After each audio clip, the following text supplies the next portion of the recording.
नमस्कार मंडळी. नैना ही राहुलकडे पळून आलेली असते आणि राहुलला ती म्हणत असते की राहुल, तुला माहित नाहीये की या क्षणी मला किती टेन्शन आलंय ते. राहुल तिला म्हणत असतो की जाऊ देत सर्व, तू माझ्याकडे पळून आली आहेस ना, यातच सगळं आलं. आज मी खूप जास्त खुश आहे आणि नैना, मला सगळं आयुष्य तुझ्यासोबत घालवायचंय. राहुलचं प्रेम हे कधीच वीक नव्हतं. तेव्हा नैना म्हणते की मला माहिती आहे आणि मी सुद्धा शेवटपर्यंत राहुलचीच राहणार. दोघंही आता तिथून निघतात, परंतु नैनाला एका मुलाने तिथे बघितलेलं असतं. तर इकडे काजल खाण्यापिण्याचं बघत असते, त्याच वेळी सोहम तिथे येतो.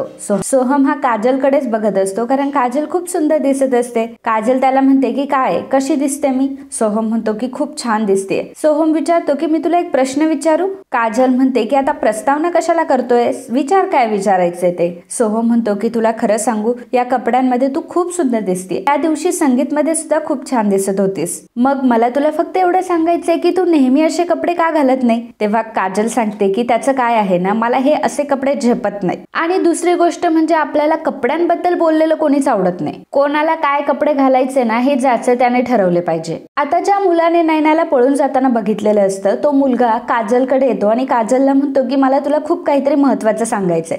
तो जरा काजलला बाजूला घेऊन जातो. तर तो मुलगा काजलला म्हणत असतो की मी नैना दीदीला कुठल्या तरी मुलासोबत जाताना बघितलंय. तर काजल म्हणते की मुलगा कुठला? तिचा नवरा असेल तो अद्वैत चांदेकर.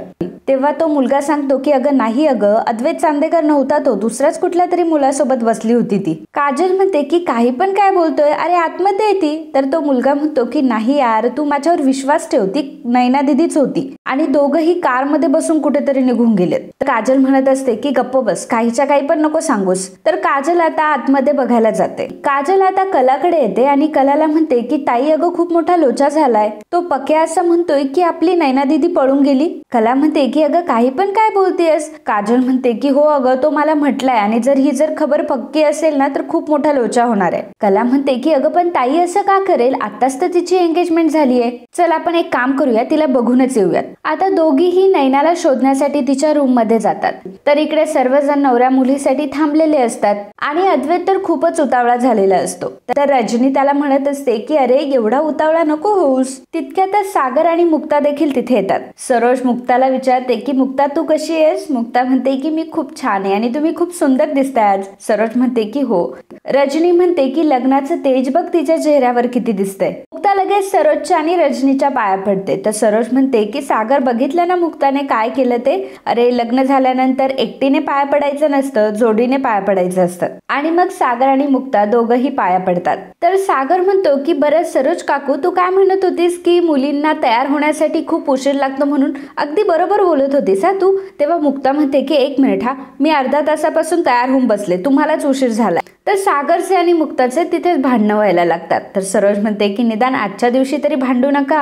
अरे अद्वैतचं लग्न होणार आहे, अद्वैत समोर तुम्ही आता हा आदर्श ठेवणार आहेत का? सागर म्हणतो की बाकी लग्न तुम्ही मात्र तोला मोलाचं लावलं, दोन्ही फॅमिली मोठ्याच दिसताय. तेव्हा सरोज सांगते की हो, नैनाचे वडील सुद्धा मोठे बिझनेसमॅन आहेत. सागर विचारतो की बरं तुझी नैना कुठे? अद्वैत म्हणतो की मी सुद्धा तिचीच वाट बघतोय. तर इकडे संगीताचे मात्र खूपच वाईट हाल झालेले असतात. नैनाने लिहिलेलं ते पत्र वाचून संगीता मात्र खूप रडत आणि तिच्या डोळ्यासमोर फक्त कला, काजल आणि बाबांचा चेहरा येत असतो. आता संगीताला खूप टेन्शन आलेलं असतं आणि त्या टेन्शन मध्ये ती नको ते पाऊल उचलते. ड्रावर मधून ती तिची साडी काढते आणि फॅनला टांगते. सुसाईड करण्याचा तिचा प्लॅन असतो. तितक्यातच कला आणि काजल तिथे येतात, परंतु दरवाजा आतून बंद असतो. कला म्हणत असते की आतमध्ये कोण आहे? नैनाताई दार उघड, परंतु आतमध्ये कुठलाही आवाज येत नाही. कला आणि काजू जरा घाबरतात. तर काजू कलाला म्हणते की थांब तायडे, मी ट्राय करते. मग काजू जोर जोरात दरवाजावर लात मारते. दरवाजा पटकन उघडला जातो आणि समोर संगीताला या अवस्थेत बघून दोघींच्या पायाखालची जमीन सरकते. दोघीही तिथे येतात. काजल म्हणत असते की अगं आई, तू हे काय करते? आता सगळं काही तुझ्या मनासारखं होतंय,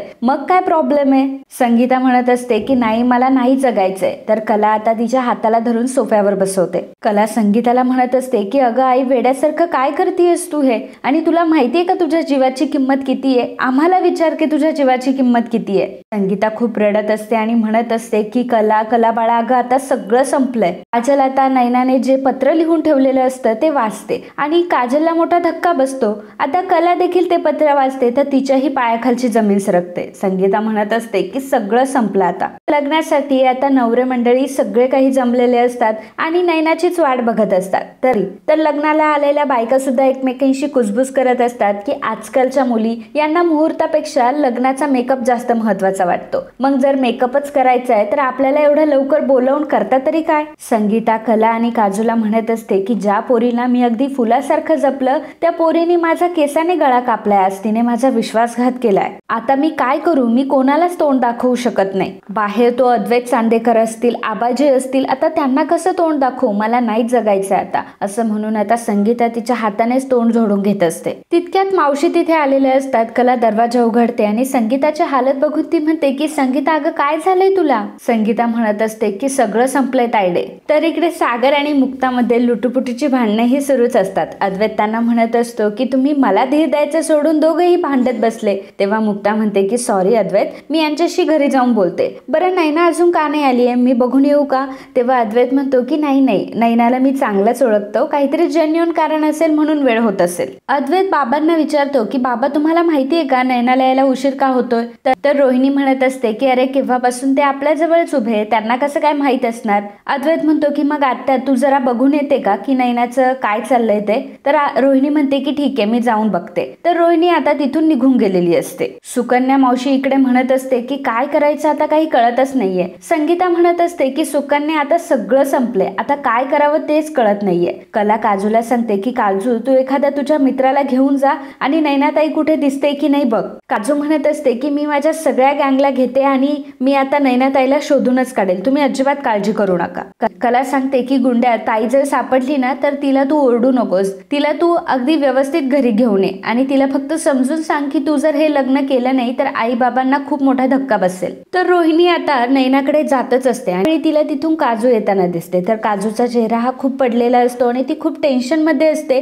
तेव्हा रोहिणी विचार करते की हा हिचा चेहरा असा पडलेला का होता, नक्कीच काहीतरी गडबड आहे. बघूयात आता खऱ्यांनी नवी काय गडबड करून ठेवली आहे ते. संगीता इकडे रडत असते. कला तिला म्हणत असते की आता काजू गेलीये ना तिला शोधायला, तू शांत राहा बरं. तर संगीता म्हणत असते की आता ती तिला कुठे कुठे शोधणार आहे आणि जर तोपर्यंत चांदेकर इथे आले तर. कला तिला सांगत असते की हे बघ आई, आपल्याला शांतपणे विचार करावा लागणार आहे आणि नैनाताई आल्यापर्यंत आपण काहीच करू शकणार नाही आणि इथे येऊन जर नैनाताईने लग्नाला नकार दिला तर. आता ही गोष्ट नेमकी रोहिणीने ऐकलेली असते. तर मित्रांनो आजचा हा भाग इथेच संपतो. पुढील भागात आपल्याला बघायला मिळणार आहे रोहिणी विचार करत असते की आता नैना तर तशीही पळून गेलीये आणि वहिनीचं नाक तर तसंही जाणार आहे आणि मग आता जर नैनाच्या जागी कला जर लग्नाला उभी राहिली तर. रोहिणी आता आतमध्ये येते आणि संगीताला विचारते की आमच्या होणाऱ्या सुनबाई कुठे. संगीता आता मोठमोठ्याने रडायला लागते. संगीताने सगळा प्रकार आता रोहिणीला सांगितलेला असतो. तर रोहिणी सांगते की आता कुठलाही पर्याय नाहीये, आता नैनाच्या जागी तुम्हाला कलाला उभं करावं लागेल. आणि हे ऐकून कला संगीताला मोठा धक्का बसतो.